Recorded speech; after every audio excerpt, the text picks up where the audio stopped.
안녕하십니까. 오늘은 기도로 운을 바꾼다 라는 주제로 말씀을 드리겠습니다.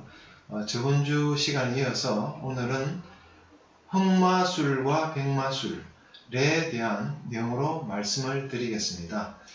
우리가 기도라는 것은 늘 좋은 쪽으로 하는 거라고 생각을 하고 있지만 일상생활을 하다 보면 순간적이지만 나쁜 생각도 떠올리게 됩니다. 그래서 이런 순간을 잘 포착을 해야만 기도로서 그런 나쁜 생각을 없애거나 또는 처음부터 하지 않거나 그래서 미리 액마금을 할 수가 있습니다. 그래서 자기의 무의식적으로 떠오르는 이런 나쁜 생각을 잘 막기 위해서는 끊임없는 자기 성찰이 필요합니다.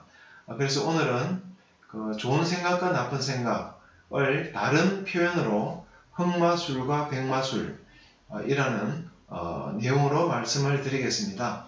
제가 고등학교 때 본 책 중에는요, 나폴레옹 힐의 성공전략이라는 책을 본 적이 있는데요. 거기에 보면 백마술과 흑마술 얘기가 나옵니다. 특히 백마술에 대한 내용으로는 자기가 꿈꾸는 성공에 대한 내용을 비밀스러운 문자와 숫자로 써서 그것을 두꺼운 종이에 그린 다음에 호주머니에 넣고 다니면 그것은 반드시 이루어질 수밖에 없는 현실이 된다라는 그런 내용을 본 적이 있습니다. 이것은 백마술이라고 할 수가 있는데요.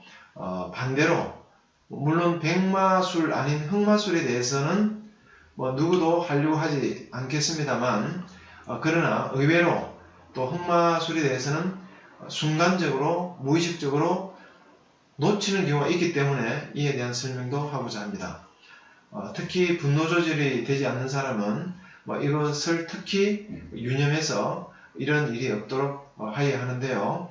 이에 대해서는 제가 옛날 조선시대 때의 사례로 설명을 드리고자 합니다.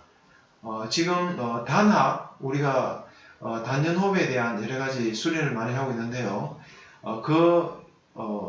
효시라고 할 수 있는 사람이 조선시대 단합의 비조라고 하는 정북창 선생이 있습니다. 정북창 선생은 호가 북창이죠. 그리고 이름은 정념인데요. 왜 호를 북창으로 했냐 하면 자기 아버지가 을사사화 때 잃어버린 권세를 다 찾았습니다. 그런데 그 권자를 얻게 되는 과정에서 무수히 많은 피를 보았기 때문에 북창 선생은 자기 홀로 산속 깊이 들어가서 북쪽으로 난 창을 열고 참여하면서 사는 그런 삶을 살면서 호도 북창으로 하였습니다. 그래서 북창 선생이 되는데요. 유명한 일화 중에 어떤 게 있냐면요.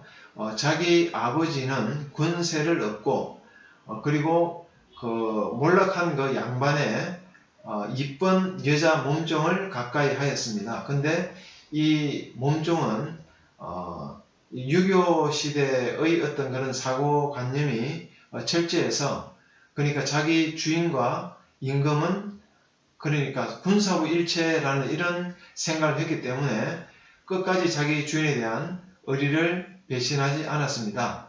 오히려 북창 아버지에 대해서는 원수로서 복수하겠다는 일념을 가지고 있었는데 늘 잠자리를 하는 베개 속에 죽은 사람의 인고를 넣었습니다. 그리고 결국은 그 몸종은 복수에 성공을 하고 북창 선생의 아버지는 원인 모를 병을 앓다가 결국 죽었는데요. 북창 선생의 어머니는 그 원인을 찾기 위해서 나라의 무당, 즉 국무를 불러서 구슬 해본 결과 그 범인은 베개 속에 있다라는 것을 적시하게 됩니다. 그리고 그 몸종을 불러서 심문한 결과 결국 그 몸종은 실토를 하죠. 나는 나의 원수를 갚기 위해서 그렇게 흑마술을 썼다라는 그런 사례가 나와 있습니다.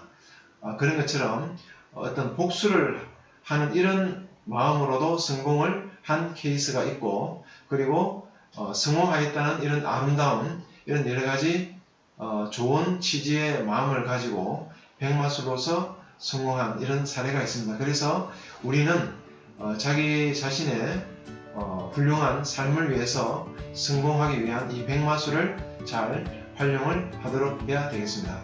이상으로 말씀을 마치겠습니다.